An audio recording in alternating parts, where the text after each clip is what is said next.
no Jedi. Your powers are weak, old man. Always remember, your focus determines your reality. Hello there. General Kenobi! You don't know the power of the dark side. And welcome back to Disciples of the Force. It's your boy Spinny, and as always, my good pal Austin with me here today. Hello. Give him a little clap. Shalom. Thank you. Thank you. No. Anyways, last week we didn't have any technical difficulties, but then this week we have a little bit. So if Austin starts bugging out on the screen, that's why. I'm trying to see if I will. Start... no, you look good on my end. Okay, good. To start out, we wanted to do a little Star Wars news. You did send me something. I don't remember what it was, but I know you sent it to me. Do you remember? Pretty big Star Wars news for Mandalorian fans. I don't know how much it'll affect us, but Ludwig Göransson, the guy who's been like a phenomenon lately, the composer that's done everything and kind of got it. I think he pretty much got his start, or that's when I started noticing him, was season 1 of The Mandalorian. He wrote the theme, wrote all the music for season 1.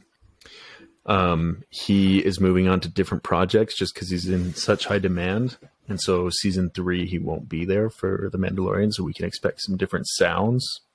I don't know. Pretty big news. We're not going to get the cool beginning, the little windpipe thing, though. No, so that's staying because like it's the theme, it's already established. Like all his pre-existing music's staying, but like new vibes. Anything new? There. But gotcha.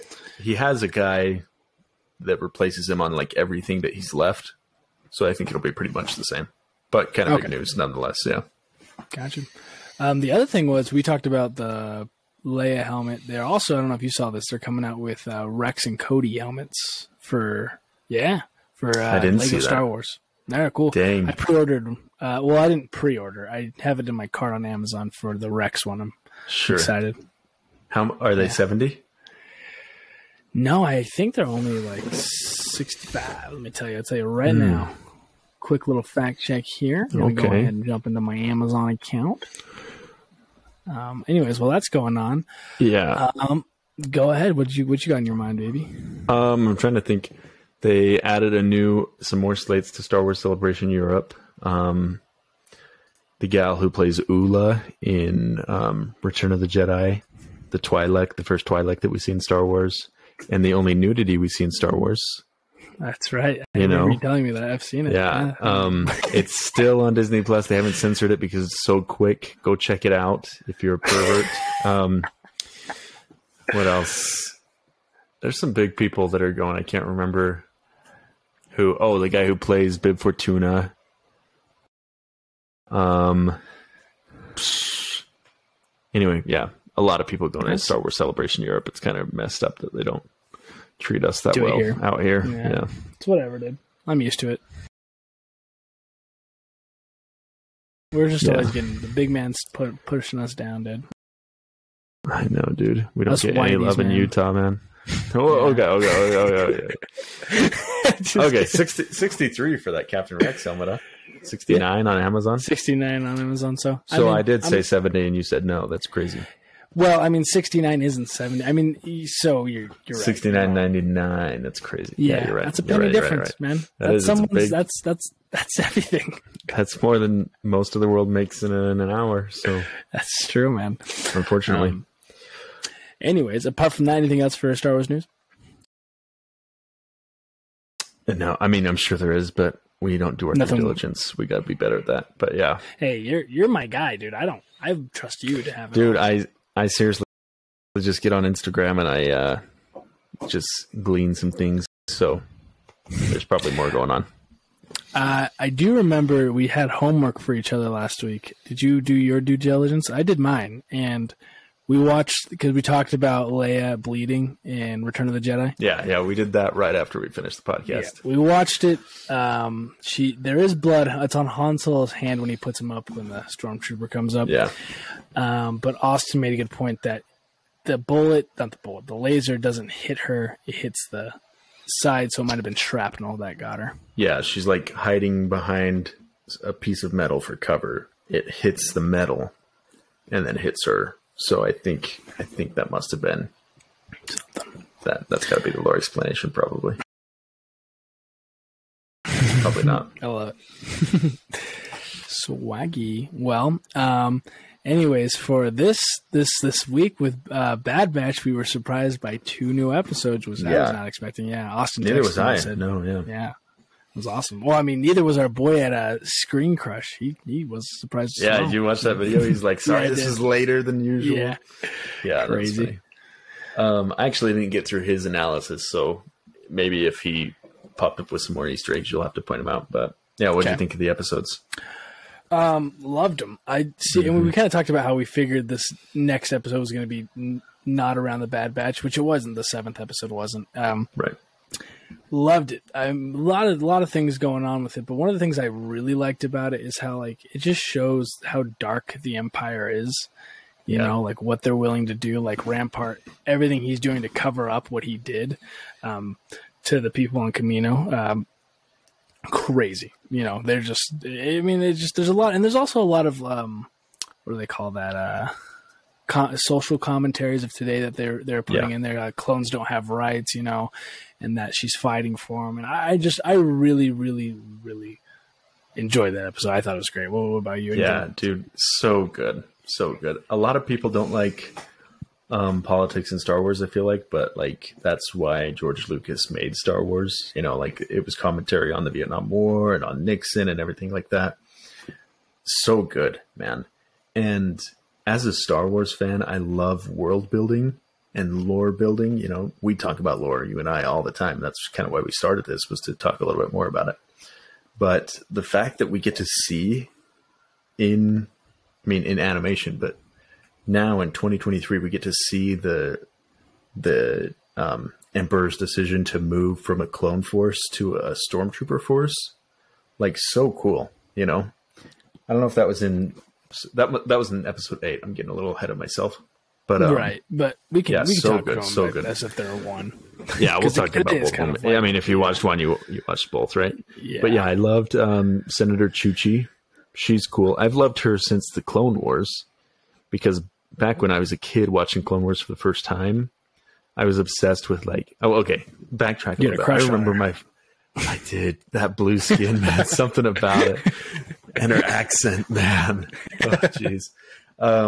No, but I remember when I was a kid, my uncle bought me a Star Wars figure, like an action figure, and it was a clone trooper who's in like snow gear, and it's such a low key figure in Star Wars. It's like in Revenge of the Sith, when Ki-Adi-Mundi's on the bridge and his soldiers are in like that snow gear, that maroon snow gear, and they kill him. Yeah, it's one of those clone troopers. So ever since then, I've like loved like the snow troopers in Empire Strikes Back. Loved like the snow armor and what they do to it. Anyway, the first time we saw it in animation in the Clone Wars, I think, was on that arc of episodes with Senator Chuchi on her home planet, and Rex is in like that super cool snow gear. And so ever since that arc, I've like been obsessed with Senator Chuchi. She's cool. So I thought it was cool to bring her back and have her represent the clones, kind of, in a way. Yeah, I thought that was great. I mean, she's awesome when she's in it, because she's just so, you know, just trying to get to the bottom of it all. And I also like the episode because of the questioning people have, like, you know, because you and I talk about, I mean, you've brought it to my attention, kind of that transition that's never talked about from, you know, episode 3 to episode 4, how the Empire, you know, fully takes over. And I do like it because it's like there's people in the Senate who are still like questioning, well, why are we doing this? Why do we need this? And I just thought that was really, really interesting because, you know, there's just so many things that you would suspect a lot of people would be suspicious of, you know, the government, considering it's just, you know, oh, hey, we're, you know, changing everything. You'd be a little suspicious if you were there. And the other thing I was going to say real quick was at the end of the episode 7, dude, I knew that guy was going to kill himself. I just, dude, he started talking, I'm like, dude, and I'm like, is he going to do that thing like in Captain America? And sure enough. Right. And he did it. So sick. Yeah. But anyways, so, you just looking to say something. Kind of embarrassing about that. I thought that might be Boba Fett for like a split second. Because when Rex knocks him out, he's like, he's not a clone or whatever. Yes. But he's obviously looks just like a clone. And his armor kind of looked like green. I was like, maybe he's a bounty hunter, Boba Fett, you know? But the age wouldn't have added up. He wouldn't have looked that old at that time, I don't think. Yeah. But anyway, for that split second, and then when he killed himself, I was like, of course, like it wasn't. That was stupid of me to think. But such a weird thing that like he's a clone that's also like a bounty hunter or like an assassin like that, because we've never seen that in any of the Clone Wars, you know? Right. And that's something that Screen Crush, I don't know if you got to that part of it. He talked about how he thinks that maybe they're like specially bred just for like special ops. And one of the theories is because when they go to that facility that's broken down, maybe that was a facility they were making those specific clones. Yeah, is what his thing. But yeah, I agree. It's super weird because like when he's like, yeah, he doesn't have like any identification. We have no idea who he is, which is like, oh, you would think they'd have some form of identification. Right. Yeah. So good. What else from the episode? Oh, I thought it was kind of weird that Omega was just walking around the Senate chamber and nobody recognized her. Like I thought for sure General Rampart or Admiral Rampart would remember her. Like, cause he's been after the Bad Batch, doesn't he? Yes. Know, like he saw her. Of course he knows what she looks like. Why didn't he do anything or like, and I guess maybe he would have tried to kill her. I don't know. Well, I thought the same thing when she was walking around. I thought they would put her in some kind of disguise, and she's just open. I'm just like, out, yeah. I feel like there'd be pictures. Some people would have to be like informed, like, "Hey, we're after this group of clones that defected." I don't know. I agree. I thought that was a little interesting as well. And even that representative from Camino, she like talks in a room with Omega, and Omega talks directly to her. You would think that she might. I mean, I guess like Camino's probably a big planet or whatever. But all they do is cloning. So Omega is like the biggest deal of the cloning. Like, wouldn't she know unless Omega was top secret? I don't know if that's in the lore anywhere, but yeah. Anyway, just kind of interesting that nobody recognized her. Not like a criticism, because I think it makes sense that maybe she's gotten older and she doesn't look like she did when they last saw her, so maybe not, but yeah. No, but yeah, I did think the same thing. I was like, this is kind of weird. I would have thought they would have tried. But I mean, clearly there must be an explanation. The other thing I was going to say, I didn't, the end of episode 8, when I was listening to the voice actor of Palpatine, I was like, that sounds like dead on. And then it turns out it was him. Is it Ian McDiarmid? Yeah. Really? And I was like, yeah, they brought him back. Yeah, it was, the original actor. I was like, that's crazy. Awesome. Yeah. Do you know if he did the voices in the Clone Wars series? Because he was in it a lot. No, yeah. So from what it sounded like, is that was his like debut into the Clone Wars. So he's never done anything before. It was a different voice actor. But this last episode was him. So it's cool, like man. His return, which is so crazy, super sick. Dude, speaking of voice actors, the guy who does Bail Organa, so it's not Jimmy Smits. I really like Jimmy Smits, the actor. He's hot, cool, Puerto Rican dude. I think he's Puerto Rican. But when he speaks, he doesn't really speak with a heavy accent. But the voice actor for Bail Organa gives him like this kind of thicker Hispanic accent. And I don't think the dude's Hispanic. I was like, why would you why make him more, I don't know, maybe that's his interpretation of the character, but kind of funny. I've never ever noticed that, but I also listen out to that. Yeah, I noticed it, and it was kind of bugging me. I was like, man, he doesn't really sound, the real guy doesn't sound like that, but it's no big deal. Yeah. Who else? Oh, I thought it was cool that we got to see a lot of Masameda, the blue guy, because he has like the guy with the horns, the Vizier. Oh yeah, yes, he's the right hand. Right. Because he has like 10 lines, maybe if that, in the prequel trilogy. Yeah. And so cool to see like how he is the actual Emperor's right hand man and how he actually does stuff. So yeah, I like that a lot. Yeah. And I thought that was cool too. That like it was interesting that Palpatine wasn't running the Senate, Yeah. Which I was like, oh, that is weird. And then of course this huge reveal when he comes is super sick. But well, that's probably why he does it, right? Oh, sorry. Go ahead. What were you saying? Because I was thinking that's like more control in the Senate. Like if you let them do their thing and think they're in control, but then when business really needs to get done, you make that like creepy reveal and show that you're the guy in charge. I don't know. That's a good point. Yeah, I didn't even think of that. It's like kind of like, yeah, you guys govern yourselves, but When I need something, I'm coming. Right. Well, I mean, to that extent, like, dude, I love the Palpatine's character. It's just like watching him from the beginning. He just is like basically a nobody from Naboo, and he, you know, orchestrates a crazy plan, gets it all to go, and then even in this episode, yet again, just like everything falls into how he wants it to go. Yeah. It just works out perfectly. You know, makes it look like, oh, you're right, Rampart used these clones and they can't be trusted. We can't use them because they just fired on an open city from a command. That's terrible. We need to have different types of clones. Dude, so good. Yeah, how it so just smart. all folded in. And the Bad Batch, they talk about that. They're like, he was always a step ahead of us in the Clone Wars, and he's still like several steps ahead of us. So cool.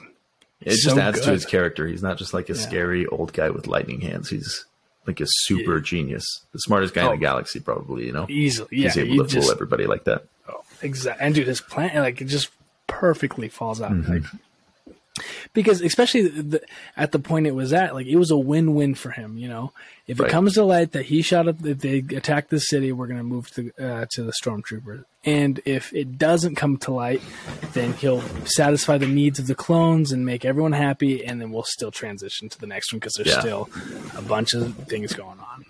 Just the perfect plan for him, dude. And oh man, it just adds to his character so much, because you think of later, like in Return of the Jedi, how he tries to orchestrate and manipulate Luke into turning to the dark side. It makes it even more satisfying when you see all these things that he has done to get to that point. Palpatine, all the times he's outsmarted everybody, all the times he's planned ahead, to see Luke turn away from that and ruin his plans and not turn to the dark side. It adds to Palpatine's character, but it also adds to Luke's character of, like, he was actually the fulfillment of the prophecy, the one who beat Palpatine. Yes, and then Disney effing ruins it by bringing Palpatine back, but whatever, that's for another day. But anyway, that's another story for another day. I just think that's so cool that they can, like, in this time period, they can just build up Palpatine as much as they want to make that, and it's only going to enrich his story, you know? So Exactly. And that's a fantastic point, dude. He totally makes it so when Luke doesn't turn, yeah, you're right. Like, it just shows how, like, Palpatine's not an idiot. So for someone to not fall into what he's planning is huge. Yeah. Crazy, dude. I love it. So good. What was I going to say? Oh, I was going to bring this up before. Sometimes I hate when I watch, like, videos like synopsis Easter eggs, because you're like, oh, I saw that, and then someone else sees it, so you feel like people think you're just copying. But yeah. I do find it interesting that the Bad Batch always uses stun on the clones. You know, they don't want to hurt them. I don't know why, man. I mean, I get it. Like, they're the good guys, and we don't want to see them killing their brothers. But it's like, at this point, they've been shot out by the clones so many times. And they've already made the design choice of, like, taking the paint off of the clones and kind of dehumanizing them, kind of transitioning into that stormtrooper period. Yeah. Like, just kill them, you know? Who cares? But, I mean, you're right. It is funny because it's not like they're shooting stuns at them. But I mean, I think it just adds to their character of, like, we're the good guys. We're not going to kill our brothers just because we disagree. I don't know. But I agree. It is funny. You would think that they would just start. I mean, if it was me, I'm opening fire. I'm not going to seriously kill him. Stun, you know? Right. Yeah. What else? Oh, one thing I liked that they took Echo out of the Bad Batch, that he's, like, leaving them for a while. Because for so long, I've been like, what's the difference between Tech and Echo? Like, they both hack into stuff. They're both smart. They both, you know, Echo hasn't offered that much. So I think it's cooler for him to go on adventures with Rex. And maybe we'll get an episode. Maybe the next episode is just Echo and Rex going out and recruiting people or something. Yeah. But I think that's a great choice, because then that means we get to spend more time, because now we're down to Record, Tech, Hunter, and Omega. You know, so we've gotten rid of Crosshair. We've gotten rid of Echo now. So we can focus on these characters a little bit more, which I think will be great. Especially when they're, like, widening the scope of what we're going to visit. Because this episode totally changed. Like, we went from last episode of the Bad Batch just helping some Wookiees on Kashyyyk, and it was kind of like a contained episode, to this a seriously world building, lore building episode. Like, they need to condense the Bad Batch to make more room for stuff like that. And I think that was a great choice. Yeah, no, I agree. I think, you can't have too many. And I've never even thought of the two tech guys, but I mean, it's true. They do exactly the same thing. But along with that, I was going to say, the foreshadowing in the beginning, I felt like something was going to happen. I didn't know if he was going to leave, but like the way they gave Echo his own little part in the very beginning when he's talking to Omega right in the beginning of the episode, and he's like, "Yeah, I don't like being alone." Yada yada, kind of this backstory. But I think you're right. Oh, sorry. Go ahead. Sorry, no, go yeah, ahead. I was just going to say you're go right. ahead. Keep going. Well, thank you. I love to hear it. No, I'm kidding. But also in that moment when Echo is talking to Omega at the very beginning about meditating, and she's like, Gunji does it better than I do. And he's like, well, he's a Jedi, so of course. Like, I think at this point, I still don't think they've said it. I need to go back and watch season 1 before our next podcast. But I don't think they've said Omega is force sensitive. But when she's like, just met a Jedi, was meditating with him last episode, and then this episode she's meditating, like, I think she's absolutely force sensitive, and she's going to become, something more involved in that. No, I think you're right. They've alluded to it heavily. Like, they never straight out said it, but like, she can sense like someone's feelings, and she can. I can't remember the other thing she did. So yeah, I mean, she's got to be, especially with the meditating. Something's going to happen. Right. Which my question is, is she going to get trained? Who's going to train her? Is Kanan going to come into this somehow? Could be. Yeah. But, well, okay. But then again, he never had it. He was like totally away from the order, right? And at this point, dude, he's like her age. Because remember, we saw him at the beginning of the first episode. Oh, we did? Yeah, like the Bad Batch is with Caleb Dune and that's Kanan. Oh. And his master. And he's like a little kid. Dude, I didn't even realize that. Is that when the order happens? Because I didn't start watching Rebels. I started Bad Batch. Oh, that makes sense. Rebels. That makes sense. Okay, so I watched Rebels and then Bad Batch started. Dude. And he talks about himself as Caleb Dune or whatever. Doesn't he say his name? Yeah. Yeah, he's Caleb Dune. So that's him. Multiple times. That's him. Dude, that makes so much more sense. And then in Tales of the Jedi, when Ahsoka's training in the Jedi Temple, she sees Caleb Dune again. And it's like a little... And that's kind of a plot hole creating thing. Because in Rebels, they talk about how they've never met before. But then Tales of the Jedi comes out and they've met in the temple. But anyway, that's for another day. No. But yeah, that's Caleb Dune in the temple and when Order 66 happens in the... That's in right. Force and then jeez, that makes so much more sense. That's the Jedi and his apprentice in the beginning. I didn't even realize. Yeah. So definitely can't be then because same young. And then the other reason is because he's never taken an apprentice until he has Ezra. So yeah. Couldn't be. But yeah, it'll be interesting to see what they do with her. And we're just kind of speculating at this point, but why not? We talked last episode about Cal Kestis, how there's a lot kind of intertwining with Cal Kestis and Jedi Survivor at this point, or Jedi Fallen Order. At this point, I don't know. Oh, jeez. Okay, at this point, Cal is still on Bracca, and he's still like hiding his Jedi power. So this happens before Jedi Fallen Order. So maybe eventually, because at the end of Jedi Fallen Order, or kind of throughout it, Cal is trying to recruit other surviving Jedi and trying to find them. So maybe eventually, not the end of this season, maybe the end of next season or whatever, Omega meets up with Cal and like joins his cause. That could be something.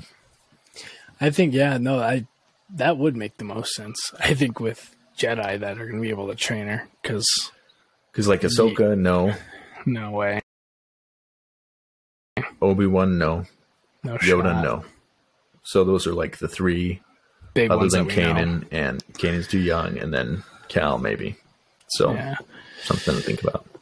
Well, maybe Gunji comes, bro. Maybe he just comes. That's true. I wonder what happens to Gunji. Yeah, that's a good point. Apart from the episode, I didn't realize this because a lot of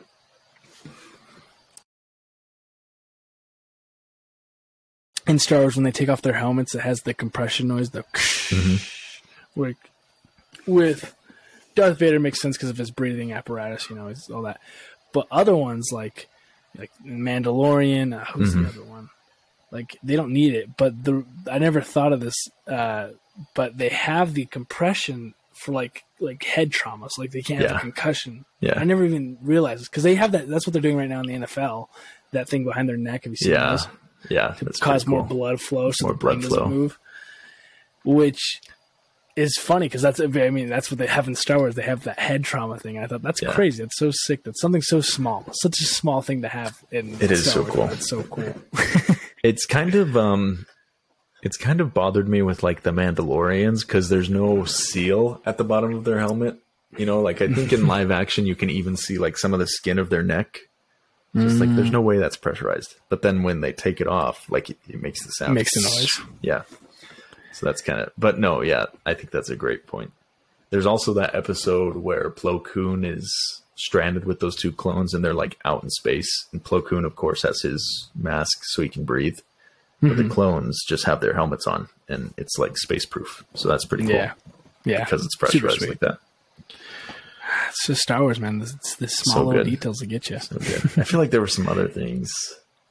I'm looking at my notes. I should have taken some notes. I think Rampart has been an awesome character. I wonder what they'll do with him. Like if they'll just kill him off or if he's totally done. I don't know. Or if he joins the Republic. Because I don't know.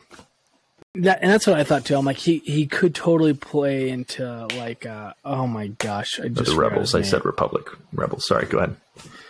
Yeah, man. It's all right, dude. I'll let it slide.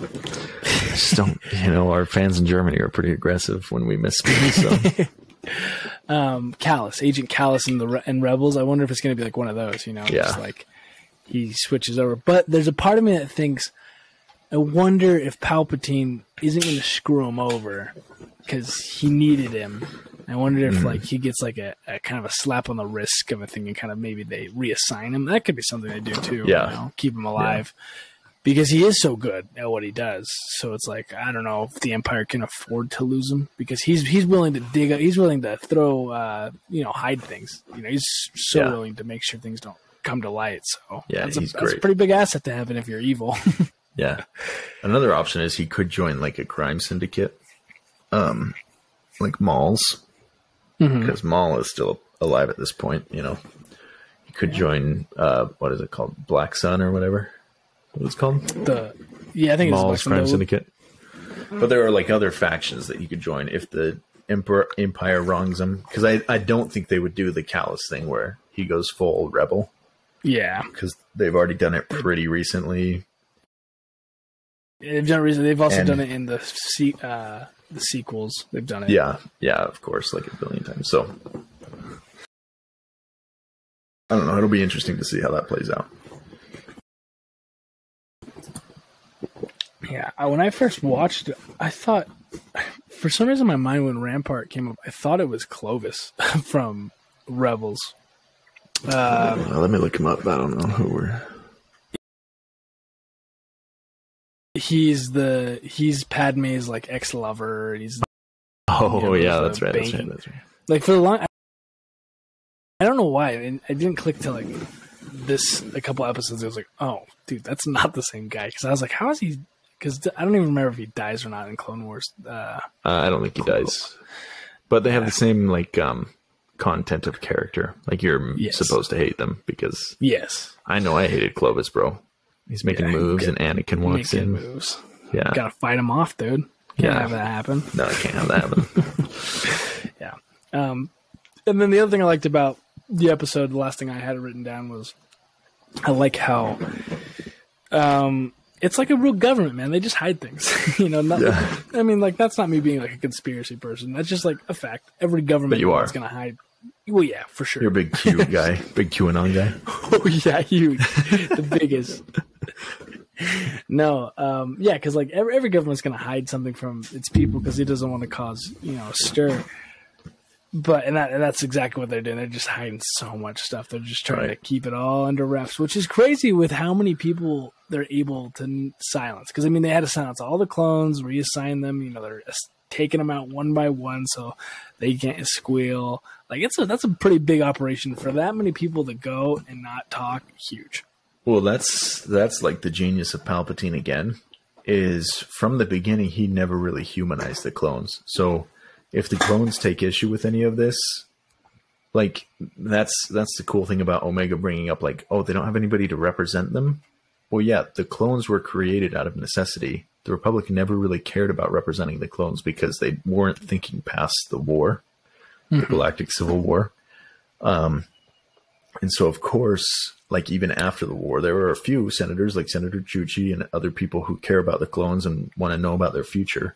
But for the most part, nobody else really does. So that's great on Palpatine's part because, yeah, you have this giant fighting force that all of a sudden is stripped of rights and like their whole life, but nobody in the galaxy really cares, you know, because we never attached like a human to their face. And then also he has set up the whole empire to be ruled by fear, you know?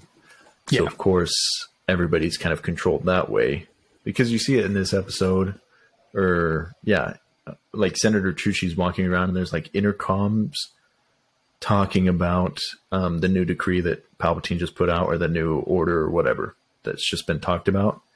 Like it's like an Orwellian 1984 type society where they're getting pushed down by the government all the time. So they're just kind of bred to be to be submissive and not, you know, rise up, whatever. Yeah. So. Yeah. They just use fear to control them, which it works great. Right. I mean, if you see his power, you're not going to want to, or even going to the part of like you being over your world and you know the Empire could just shut you off and you have no way of importing or exporting. Yeah. You're going to be, I'd do whatever the Empire says. I don't want to lose that for my people. That's kind of what a lot of them have the obligation to have. Right. So. Yeah. Okay. Yeah. I think that's all I've got for the episodes. What about you? That's all I had. I mean, I loved him. Such a good arc in the Bad Batch. So good. Yeah, I wonder how well these are being received because I know a lot of people don't like filler episodes, which I don't know. I just love the Bad Batch for that reason because you can explore these cool characters that they've set up, or you can explore this super cool time in Star Wars.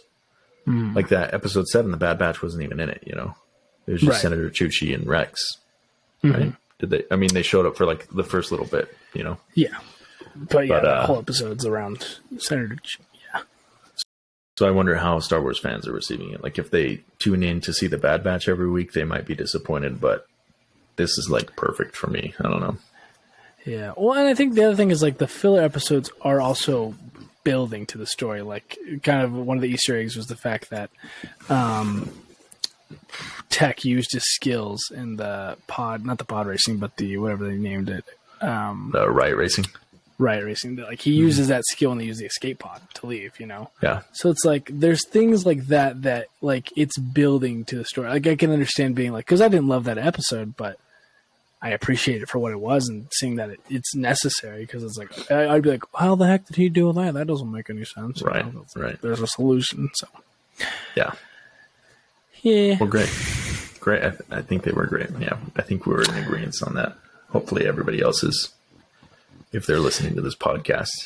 You have to agree with us or else unsubscribe. We don't want you here. Okay. Unsubscribe. I don't want you. No, share with your friends. Subscribe, please. Okay, click to spin. Let's spin this thing. All right. We're going to, new topic. Huh? Let's see what we got. Huh? I gotta click to spin. There we go. Oh, I got to do the drum roll. Come on.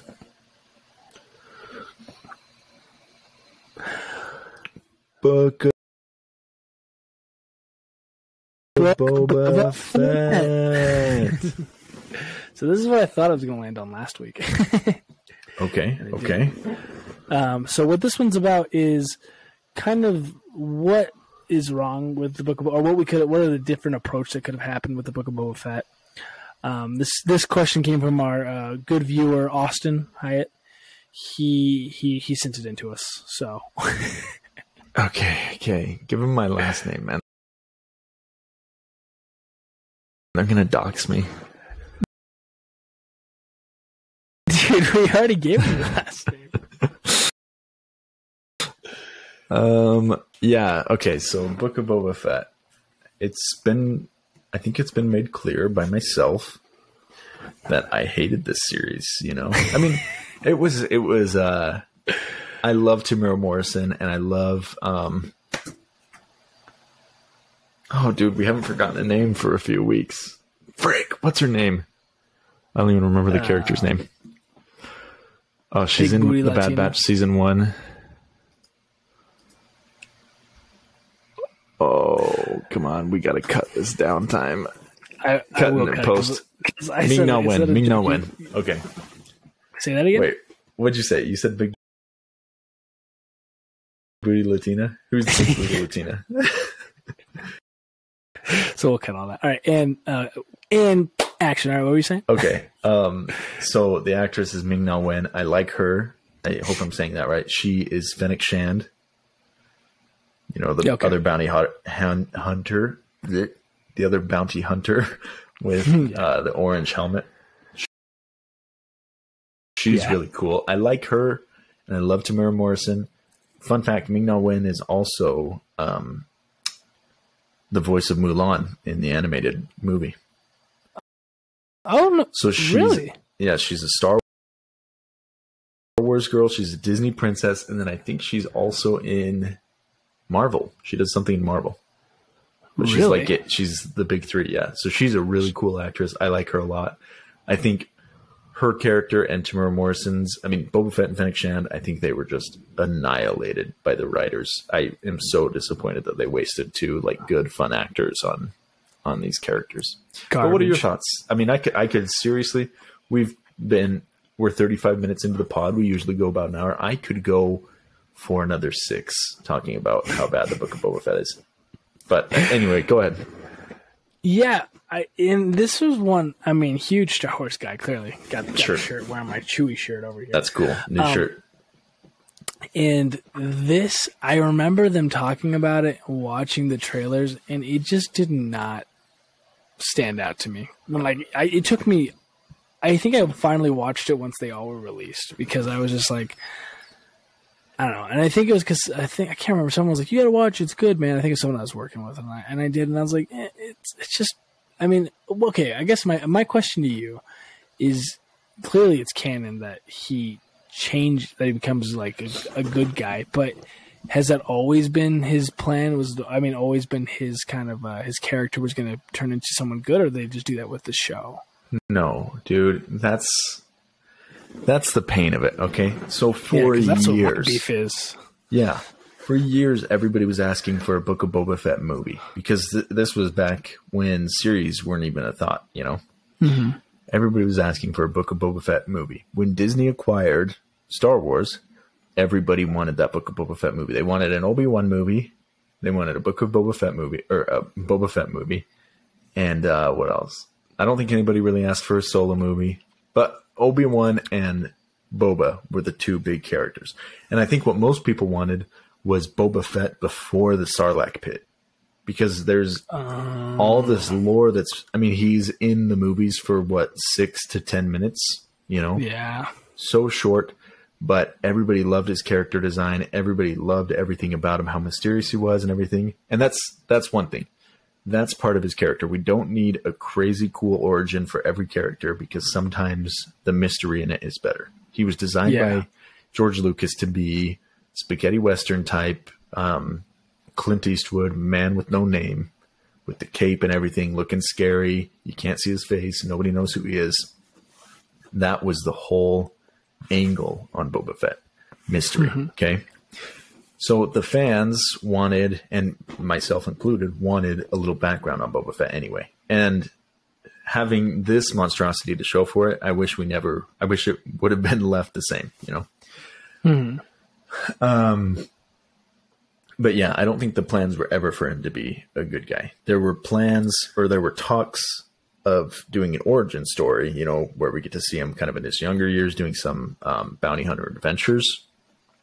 But this is just totally backwards. Even so, when this series was teased at the end of Mandalorian season 2, I think it was, when Boba kills Bib Fortuna and takes Jabba's throne.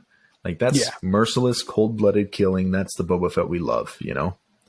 It's like, okay, it doesn't matter how he got out of the Sarlacc pit. It's cool that he's back, and he's badass, and he's going to be doing some killing and stuff.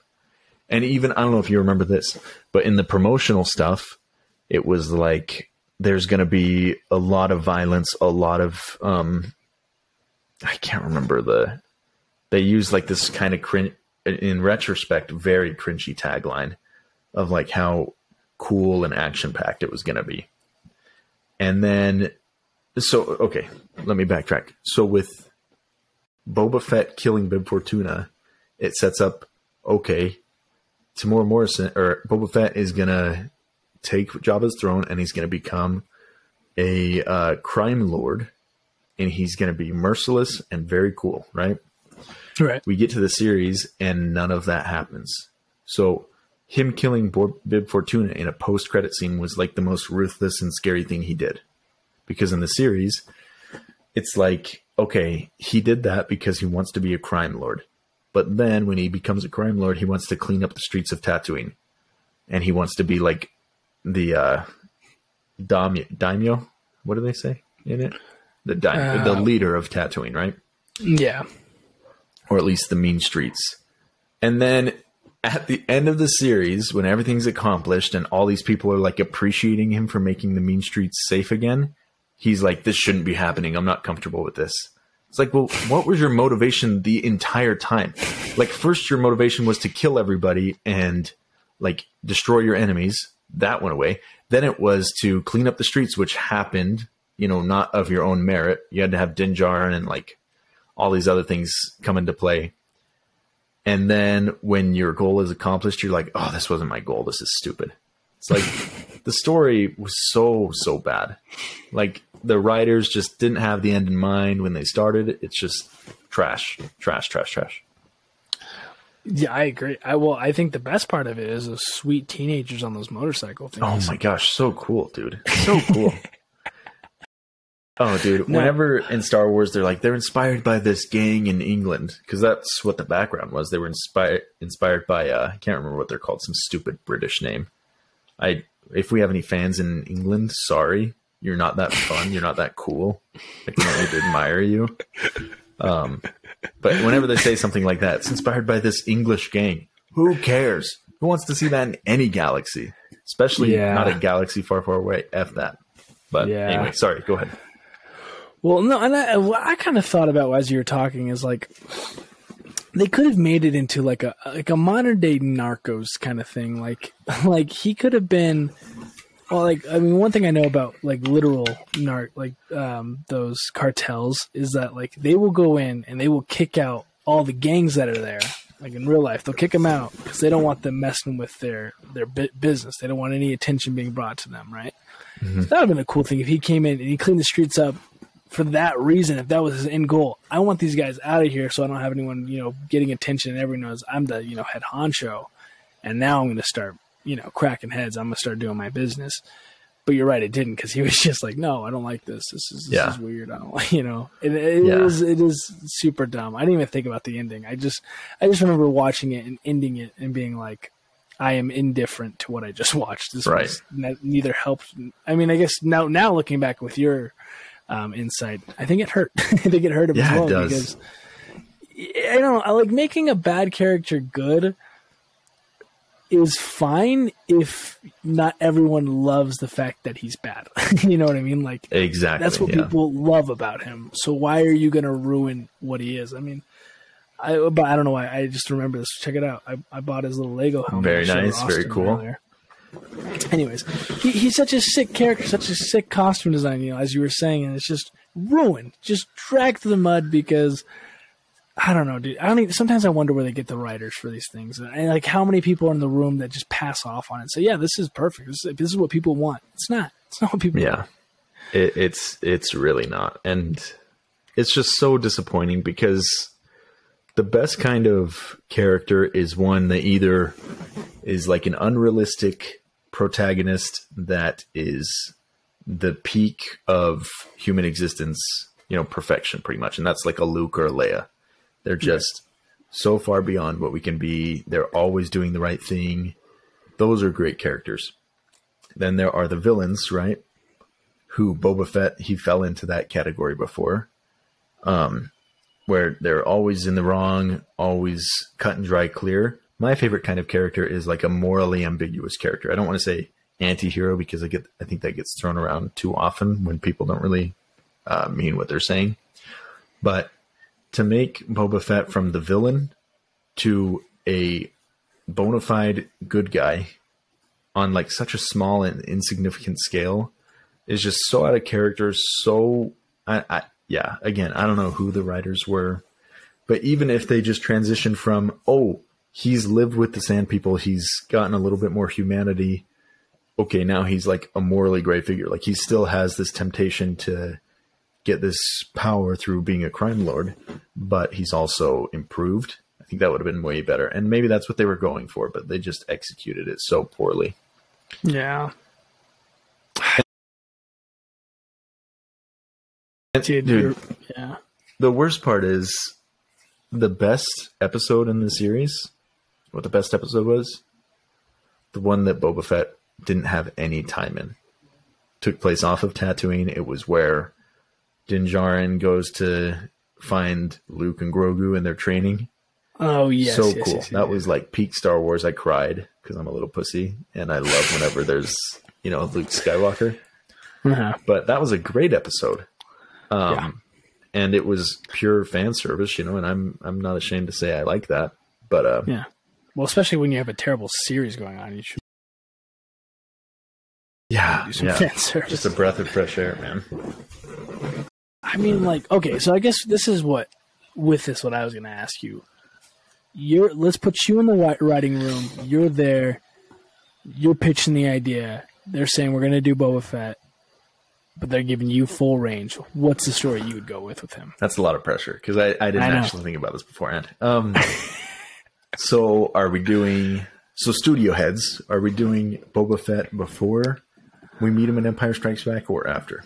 After this. Well, yeah, that's the thing, man. That's why we called you here. We want you to do whatever you want to. Okay, cool. Now let's do before the Empire. Okay. Yeah. So before Empire Strikes Back. So I think Clone Wars, Dave Filoni, which shows like this when they come out and Dave Filoni's like at the head of things. It's like, how'd you let that happen? Anyway, whatever.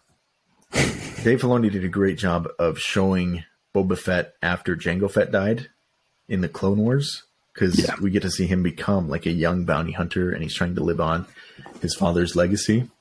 I think a movie set around, the time of Obi-Wan Kenobi, like maybe 10 years after the Empire has come to power. I think you just show kind of like a compilation of Boba Fett becoming a bounty hunter. And I don't know. Okay, here's the other thing. So in live action, Hey guys, Spencer here. So I'm just doing a little editing. Earlier in the podcast, you might have heard Austin say the Black Sun. It's actually the Crimson Dawn. He's going to say it again here. He says it a couple more times throughout the podcast. So just wanted to give a little disclaimer that he had a long day. He was driving back from a funeral, so can't really attack him on that, all right? And I didn't catch it because I'm an idiot. So, but anyways. Kind of don't get to see the end of the Black Sun crime syndicate. Yeah. That Maul started. So, oh man, I've really got to do my research. When Maul is killed by sounding very good. Okay. I'm just kidding. Let's say, I don't know if the crime syndicate ends when Maul dies, but I think it would be cool to have Boba Fett. I'm looking at a picture of Boba Fett and it's Tamora Morrison and he's great. I love him. Fun fact, he also voiced the chief in Moana. Moana's dad. Yeah, great. He didn't do the singing parts, but he did the speaking parts. He's great, and he's such a cool actor. First off, I would have done some movie magic and made him young again, because he's getting old and he's getting thick. That was one complaint in The Mandalorian. But he's like a 60-year-old Polynesian dude. Of course, he's like big. Yeah. I would have. Okay. Let me get serious. Let me get serious for a second. Okay. I'm 10 ready. years after the Empire comes to power. So like 10 or 9 BBY. Okay. The Black Sun crime syndicate is at an all-time high. Like they're, I don't know. Okay, they're just in total control of spice across the galaxy. They're doing all these horrible things. Boba Fett is the most notorious bounty hunter in the galaxy, and he's commissioned by the Empire to take out certain factions of the Black Sun syndicate. I think that would be cool. That would be cool. And then we just follow him and get to see like why he became this notorious bounty hunter. Like he visits different worlds and people know who he is, like know by his armor how scary he is. And we just get to see him use different tactics to take out crime heads. That would be really cool. And not to be at a point where he like can establish himself and be at rest, because I think that's what this series did or wanted to do. Mm-hmm. Oh, look, he's this nice benevolent leader now. No, like Boba Fett wanted to do what his father did. You know, I'm just a man trying to make my way through the galaxy. Like he just wants his credits. He just wants to he just wants to do the job and get the name for himself, you know? Mm-hmm. And so I think that's what we should do. Have him targeting, because it wouldn't make sense for him to work for the Empire or work against the Empire. So we need a different big bad. So he can work for the Empire, but go against Black Sun or another crime syndicate. But I'd prefer Black Sun, because we already, if they're not called Black Sun, I'm going to freaking stop doing this podcast. I think they are. You're making me nervous. I mean, because I've said it like 100. Okay, yeah, it is Black Sun. Okay, dude, you made me nervous. I was like, wait. Oh, wait. No shot. Wait. Okay, they are Black Sun. Wait. Shh. Okay, Black Sun was a criminal syndicate that came into prominence during the Clone Wars, as the Jedi Order focused more on military affairs and less on law enforcement. So yeah, that would be a cool thing, I think. Yeah, I think, I agree. And I think it also would play into how, you're not going to like this. Shut up. Crimson Dawn was a criminal syndicate led by the former Sith Lord Maul. Okay, what the... Because Black Sun is, I think they're on Mandalorian, aren't they? They're the Black Sun to rise. Crimson Dawn. Yeah. Okay, so why does my Wikipedia also say Black Sun? Maybe Black Sun was part of the Crimson Dawn. They might... Okay, you know what like they are? Like a subsidiary? Yeah, they're these looking guys, these green guys. They're part of Crimson Dawn. So I wasn't totally wrong. They're those guys. Can you see that? Yeah. Yes. Okay, so, but yes, every time, part of it.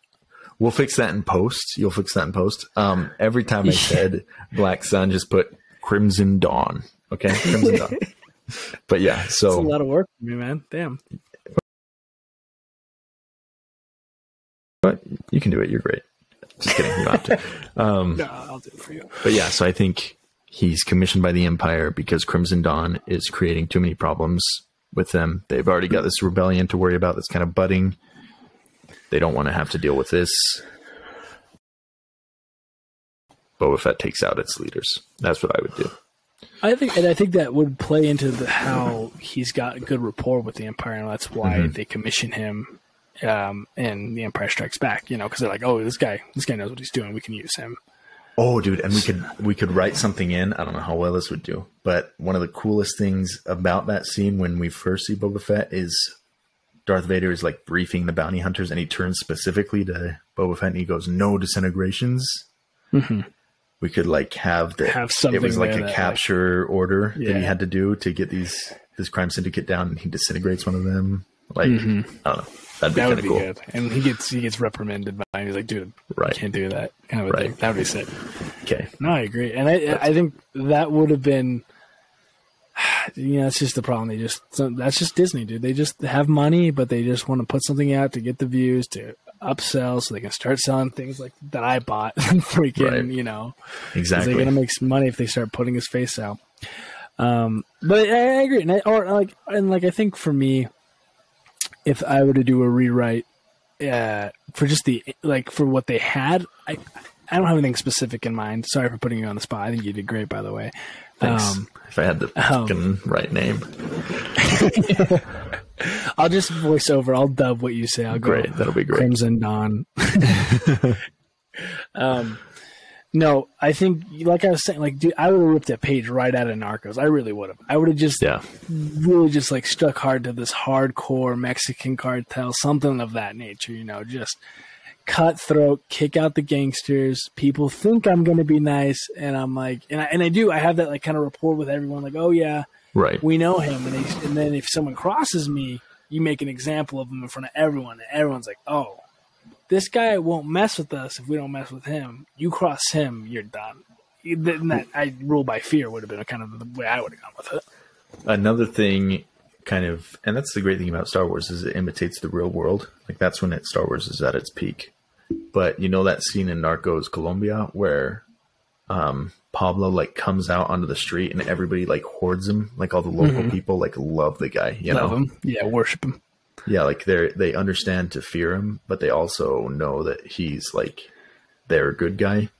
That would be something cool to incorporate within. Exactly, and then they get the best of both worlds. They get the he's a good guy, not really, but a man of the people. You can be a man of the people and not be a good guy.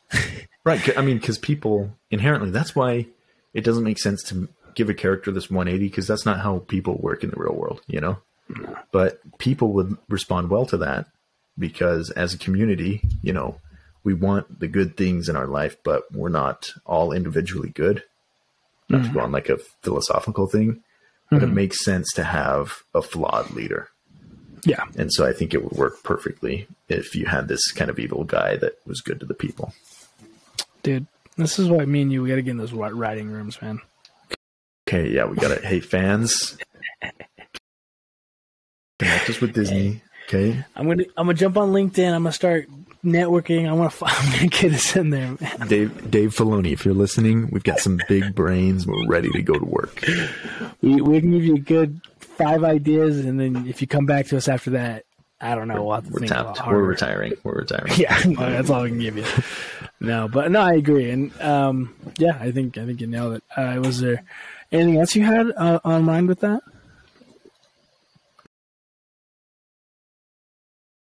No, I mean, like I said, I could talk about how much I dislike Book of Boba Fett forever.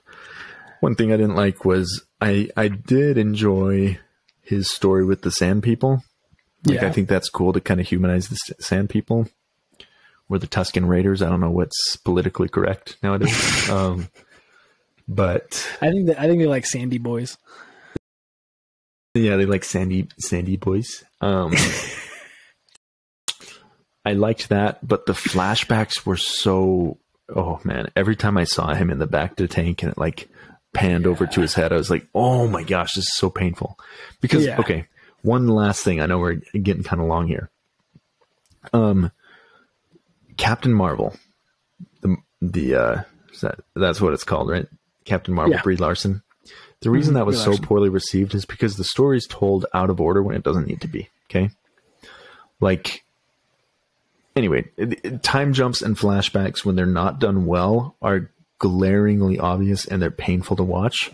Book of Boba Fett is like a masterclass on how to bomb flashbacks. When you, oh my gosh, just go back and forth and it doesn't make sense. What was the other one? The newer release that came out? Oh, even Obi-Wan did a great job. Obi-Wan Kenobi, the series, for its flaws, did a great job of flashbacks. Yeah. Because they were meaningful to the story. They were situated well within a certain episode. So yeah, I think that's one from a filmmaking perspective, and a writing perspective. Tell the story straight across. Why couldn't we have him come out of the Sarlacc pit, meet the Tusken Raiders, get that story done, And it would have been kind of hard to get through those episodes if they were just straight episodes of him with sand people. Like, I probably wouldn't have enjoyed that either, but it would have been better than constantly going back and forth and not really adding anything to the story. Anyway, that's another thing. No, I agree. I think, that is the problem with, they relied heavily on flashbacks. That was just like, why? And I think even if they would have done that from the beginning, made it those, first couple episodes, I think they would have saw, this is kind of dragging, this is kind of hard, we should cut a lot of this and make it not so long. Right. Because you could have told his whole Sand People arc in one episode. Those episodes were like 40, 50 minutes long. Yeah. Easy do that. Anyway. Yeah, man, there's just a lot wrong with it. We'll have to, in a few episodes or several episodes, I'll have to watch it, and then we'll have to talk about. Maybe that's what we can do for content in the future. Just watch something one of together, the and then come back and dissect it. Mm-hmm. I would love to do that. Well, let's do it, brother. We'll do it in our new studio when we get it. Yeah, big news. We're getting a new studio in 7 to 8 months. So stay tuned. Stay tuned. It's going to be huge. It's going to be huge. No, man. Well, hey, pleasure as always, and thank you for listening. And thank you, fans, for being a disciple. Thank you. Thank you for being a disciple. All right. Have a good one. Bye.